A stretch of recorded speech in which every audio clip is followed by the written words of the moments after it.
This Soonerscoop.com video is streaming in crystal clear 4K resolution on YouTube thanks to Enjoy Vision in Oklahoma City. Don't miss a moment on or off the field. Make every day a highlight with LASIK at Enjoy Vision. Enjoy Vision. This is where Soonerscoop LASIKs. Hello and welcome back, Eddie Radosevich. Bob Przybylo back for another Stickball report. Welcome back to the Soonerscoop.com YouTube channel. And Oklahoma comes out of the SEC tournament co-champions. Yay! An interesting end to everything in Athens, but start the review here as Oklahoma heads into the Norman Regional starting on Friday evening over at Loves Field. You have Omaha and Cal coming in, as well as Oklahoma's opening round opponent, Boston, the 4 seed, who didn't seem too thrilled about their sentence to the state of Oklahoma. I've never seen a group hate the state of Oklahoma so much. Well, they've already, you go to Love Field. They already did that. They went to Love Field. They're not here for the, I guess they want some sightseeing tours or something. You know, but it's because in 2018, they go to OU, 2021, go to Stillwater. Sure. Now 24, Norman, 25, Norman. It's like,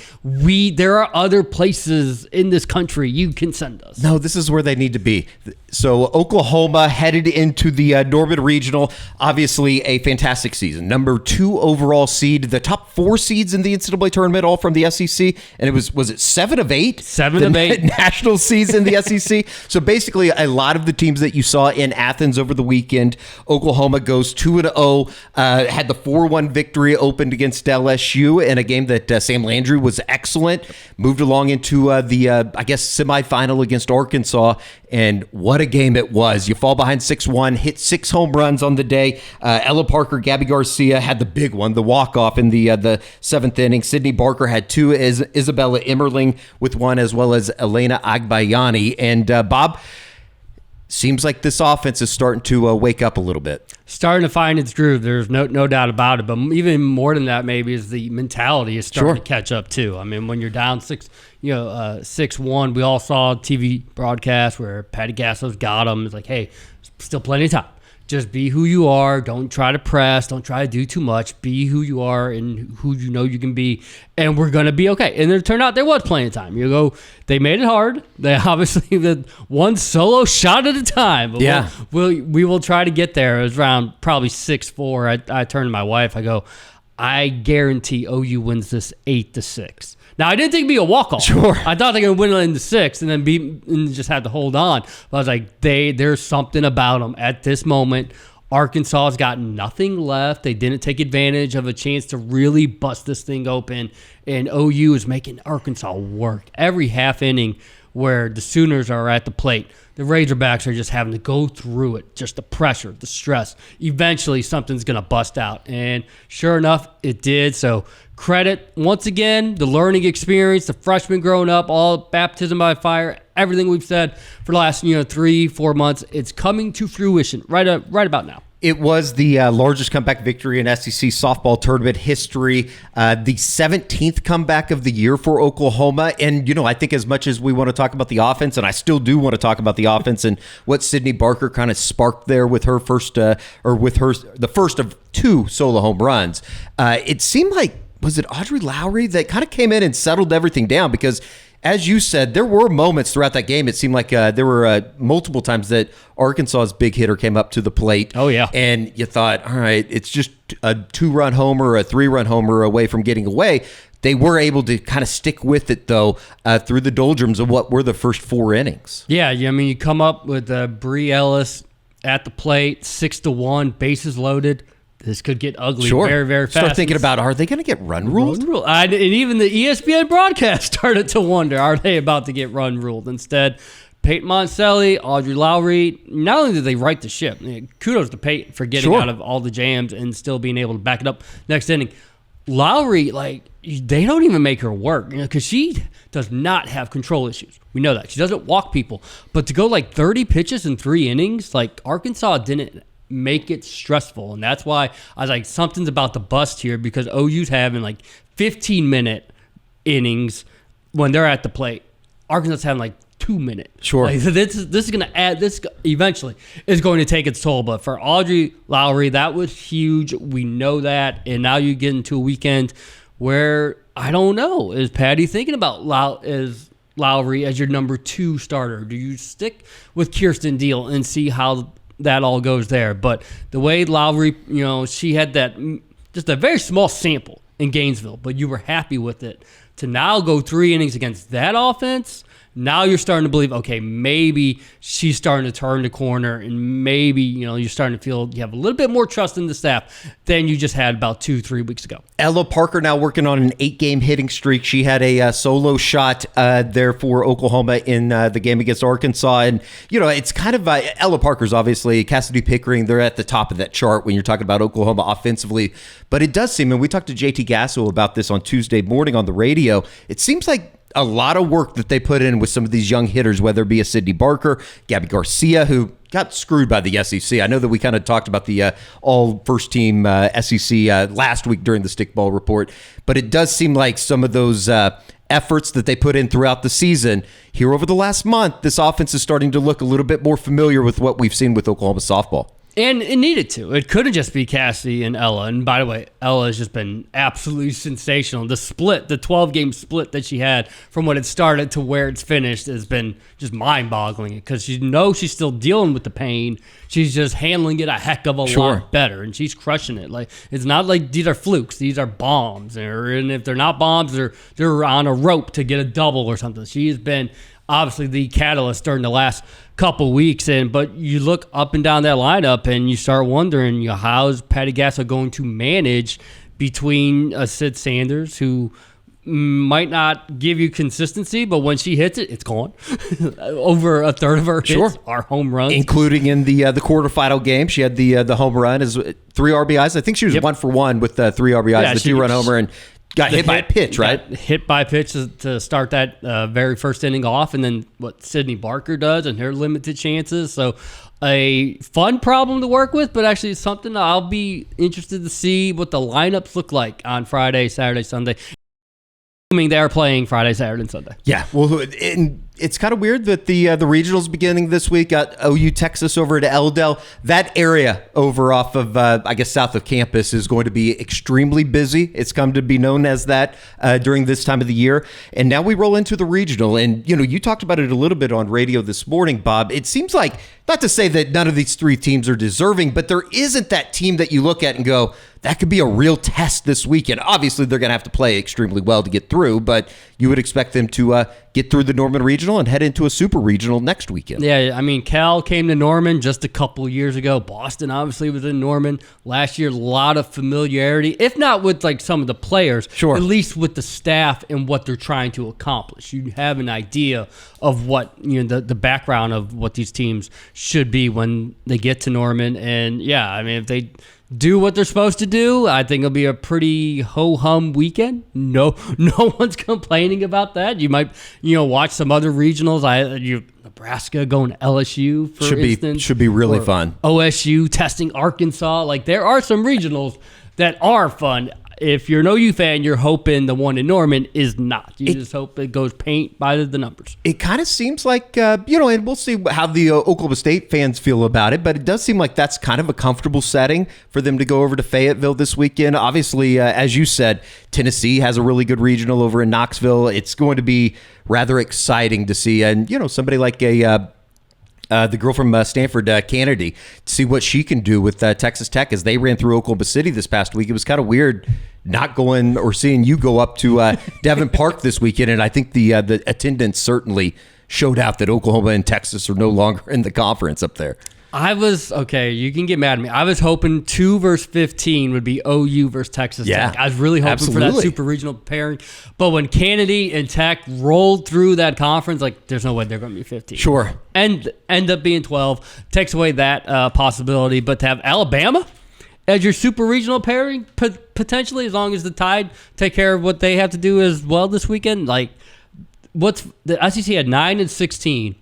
And based on pairings alone, they have 2 in the Women's College World Series, because you would have OU versus Bama, and you're going to have Tennessee versus LSU if it's 7-10 works out. I mean, that is just ridiculous. There's only one pairing that at this moment is not an SEC thing. It's Florida State versus Texas Tech. It's 5 versus 12. It's incredible. But if there's any upset, and Auburn's in Florida State Regional, if there's any upset, you could have theoretically, you could have an all 8-team Women's College World Series field from the SEC. It's unbelievable. We'll obviously get into the Super Regional, if that is to be the case, next week on the Stickball Report. But when you look at this Oklahoma product now, 45-7, as we said earlier, you won the regular season in the SEC. You technically, I guess, tied or got co-championships in the tournament with A&M, which was disappointing that we weren't able to see two of the, kind of the best teams in the league play each other.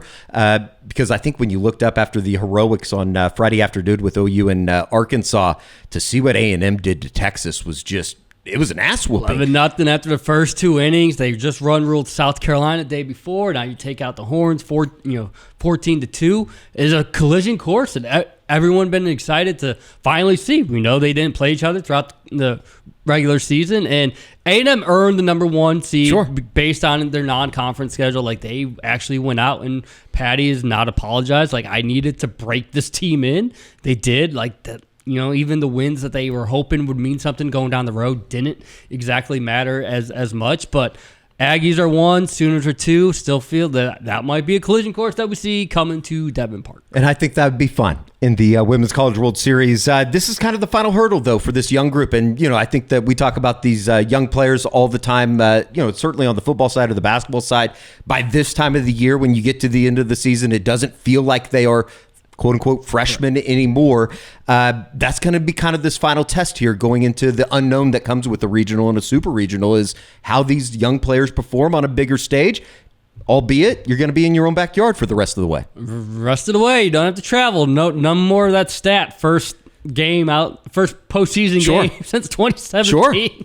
Not in this state. You're going to be in very comfortable surroundings rest of the way. And, after every environment that they've been through, it feels like it's been a learning curve, learning experience. Now it's just about harnessing that emotion and not letting it get the best of you. 5 o'clock on Friday evening is when Oklahoma will open up their run for a 5th consecutive national title. Clay Matvich and Natasha Watley on the call on ESPN throughout the Dorman Regional with Omaha and Cal opening up at 2:30 at Loves Field on Friday. Weather's supposed to be good.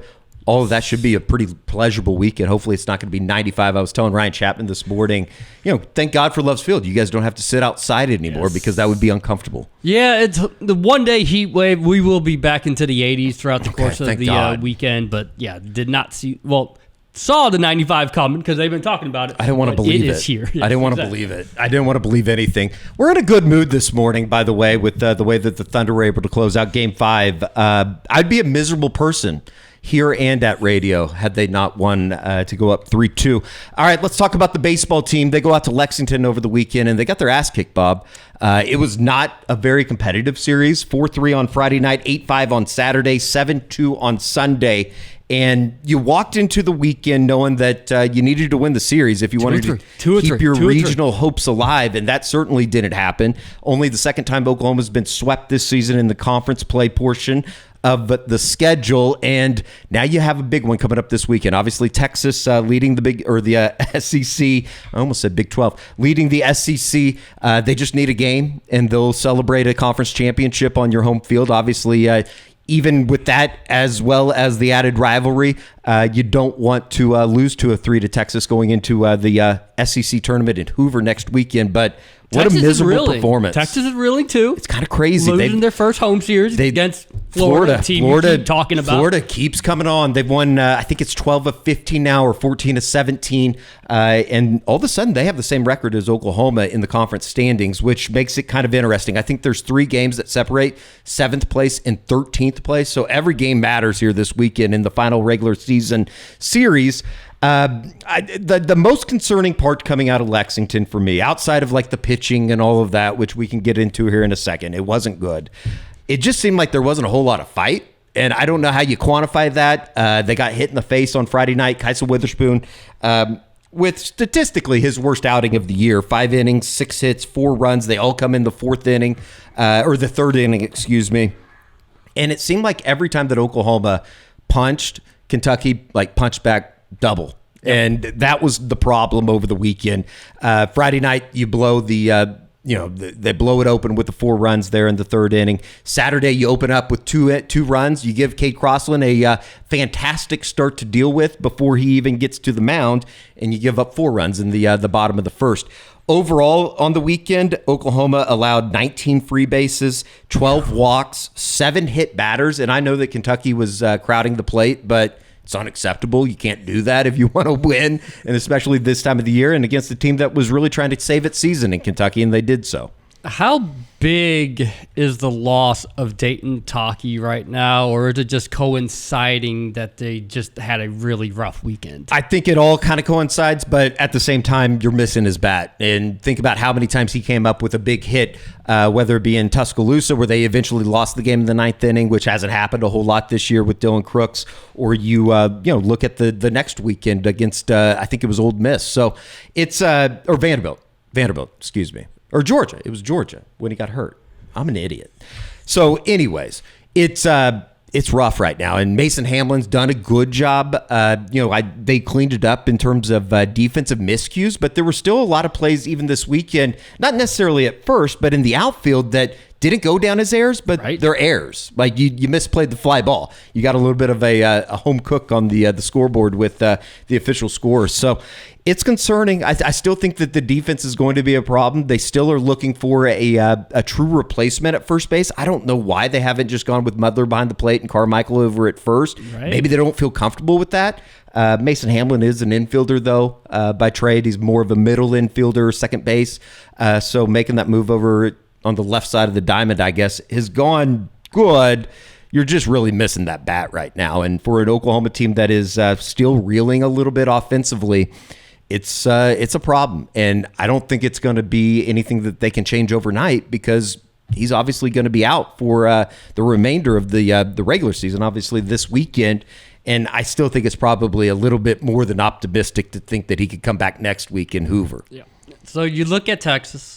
We're no longer talking about them having the best winning percentage ever or anything like that. Yeah. Drop 5 their last 6. You like that they're struggling coming in? No, I hate it. That concern you that this is the wake-up call the Horns have been looking for? I think that when you look back at it, obviously going to Arkansas, you're walking into a little bit of a beehive when you're talking about Baum Stadium and everything that goes into that. They played poorly. And then, this weekend they're playing one of the hottest teams in the country in Florida, or I guess last weekend they were playing one of the hottest teams in the country in Florida. So they have struggled offensively. I think that's going to be important. They've struck out a lot over the last 2 weekends in Arkansas and against Florida in Austin. Maybe you can have a bounce back performance. I think it's going to be really important that Oklahoma opens up the weekend in the right foot with Kyson Witherspoon, because he has been so good. And I wouldn't look into anything that happened in Lexington in the Friday night game. He basically had one bad inning. He wasn't the sharpest he's been all season, but he had one bad inning that cost him. So you got to have better starting pitching, and you can't walk. What was it? 12 and hit 12. 7. Cade Crossland went 3 innings, 3 hits, 5 runs, 4 walks in his start on Saturday, and then Malachi went 4 innings, 8 hits, 5 runs, 3 walks, 2 hit batters. Crossland and Malachi both hit 2 batters, as well as Gavin Jones, who came in relief of Cade Crossland. So I don't know, man. It's not necessarily how you want to end the season on the wrong foot, obviously, but I do think you can go back to the Ole Miss series. They did play well. They weren't able to get the sweep, but they did play well in that series. So there's a lot to play for. I mean, obviously, you look at the lot to play for seeding, for sure. Right. Are we done thinking about hosting the regional? Yeah, I think so. Yeah. They're going to start on the road. Now, I will say, the D1 baseball projection on Tuesday had them going down to Fort Worth, which I think would be a relatively comfortable spot to land, but they were a 3 seed. I don't think it really matters. You're a 2 seed, 3 seed. It doesn't really do a whole lot. You're going to be playing the same team anyways. Maybe it will depend on where you're headed, whether it be a Morgantown like they were last week or a Fort Worth this week. But a lot to play for. I mean, you look at the SEC standings, and one of the toughest things that I've had to do all week, tiebreaker time, week is that. Well, I'm not looking. I'm not looking until we get there, because we're going to be talking about 3, 4, maybe 5 team tiebreakers. And I know that for instance, in like a 3-way tie, you're just looking at head-to-head record, and it starts getting jumbled. And as we said, 3 games separate 7th place and 13th place in the league right now, which is I'm glad they wrote out the tiebreakers, but it's going to be a minute before we get there. Obviously Oklahoma, I think they're probably going to end up playing on that first day in the SEC tournament, and it's a single game elimination, which it's a long road to get to the championship game. I don't know. You could make the argument. I don't want to say you just want to lose in the first game, but do you want to just burn a ton of pitching before you get into an NCAA regional? I think we all know the answer to that. So that's where baseball's at. It was a bad weekend in Lexington. Certainly not what you wanted if you were trying to build a little momentum going into Hoover for the SEC tournament, for their first SEC tournament appearance. But we'll see. That's the Diamond Sport talk. We are going to slide in a little bit of basketball talk because they've been making some waves. Obviously, you have right now the NBA Combine going on, and with all the lottery stuff that happened on Monday evening, it's kind of crazy to me that we're legitimately talking about Jeremiah Fears starting to work his way into top 10 possibly. Yeah, not even top 10 for ESPN, top 5. That's because they never expected the Utah Jazz to fall. Sure. You're thinking Jazz might get flagged. If they don't get flagged, well, they'll be 2 or 3. Not like Fears will be 2 or 3. But the Jazz are 5. Now they have Fears going to Utah, which would be interesting to sort of see. And, yeah, we do have the Combine. I believe it's starting here in like next 30, 45 minutes. About the next hour. About Jalen Moore was invited. That's the first step. And now, he measured at 6'6". So we'll see what he's got to show. This is a massive, as much as you're kind of tracking Fears and where he might land, for Moore, he needs to show up this week so that he can land somewhere in that second round. And if he could land in the second round, I think that's a fantastic decision that he obviously came back and helped the OU program get over the hump. And I think they're starting to reap some of the benefits of just making the tournament, building some momentum. We talked about that portal class that they brought in. We also are starting to get some non-conference dates. November 8th against Gonzaga in Spokane, November 15th against Nebraska in Sioux Falls, South Dakota, which OU's played at the Pentagon before, right? I believe that. Wasn't it the Buddies group that went up there? I kept thinking. I know they played Villanova on Pearl Harbor Day, but I think that right. was in Hawaii. I think that was in Hawaii. Yes. And I want to say that they went up there with Lon at some point over the, I guess the past decade now. But November 28th, they've also added a Black Friday game against Marquette in Chicago, which should be a pretty cool scene. That'd be very cool. That means there's no Thanksgiving tournament, no Battle for Atlantis, no the Children's Invitational in California from a couple years ago. I know the multi-team experience has been a little bit tougher just because it feels like everyone's gravitating toward that one massive one. Sure. And all the ones that we've grown accustomed to knowing are now mid-major-ish. So that'll be just a stark contrast to what we've seen in years. But yeah, going to Marquette, going to Chicago on Black Friday. Obviously, Porter's going to love that. Yeah, a little hometown cooking, I'm sure, over Thanksgiving for Porter Bozer. Maybe Pope Leo will be in attendance in his hometown return. Probably not. Also have the Bedlam game, December 13th, 14th, yes. Same weekend as last year. Whatever the Saturday is, I believe it's the 13th. Which was an awesome scene at the Paycom Center in Oklahoma City for that game, and certainly was an ass whooping, and Oklahoma fans like that. So we'll see. Seems like positive momentum on the OU basketball beat, though, for everything that was in the way that the season ended. As you said, kind of a stark contrast from what it was in February for sure. And then as you start to load up these neutral site games, get ready for the home schedule in November, December. Oh, it's gonna be slow. Sorry, it's gonna be slow, but you hope that OU's playing pretty good football at that point. And as the season goes, nobody will really truly care until they start losing games in conference play in January. That's when people get pissed. There you go. But yeah, I mean, look, they're doing a nice job once again of building a non-conference schedule that puts you in the conversation to where you don't need to be 12-6. You can be 8-10 or 6-12 and still be okay when it comes to the tournament. In closing, has Duke Miles transferred for like the 7th time here during the spring portal? That was bizarre. Just bizarre. I get to Virginia because the Cavs were aggressive after getting Miles, but then you sign with the Aggies. You know what you're getting into. You back out of that. Now you go to Vandy. Frankie Collins. They got Frankie Collins, who they were hoping, that's between OU, Vanderbilt, and Nigel Pack and all the dominoes that fell there. So I don't know. I mean, he really wants to play that six year. We'll see how the Commodores choose to use him, but I think based on who he was coming out of High Point, he took a step back, and I don't know if he really understood what his market value was going to look like. Well, he lost 2 front teeth as well on the floor of Lloyd Noble Center, and certainly played a part in Oklahoma getting to the NCAA tournament for the first time under Porter Moser. All right, that's going to do it for a Stickball / Hoops-ish report. We will continue to cover everything on the OU softball beat this weekend. I'll be over at baseball. Bob will be just down the street over at Love's Field for a Norman Regional, Oklahoma hosting 14th consecutive year. It's just still bewildering to me how good this program has been.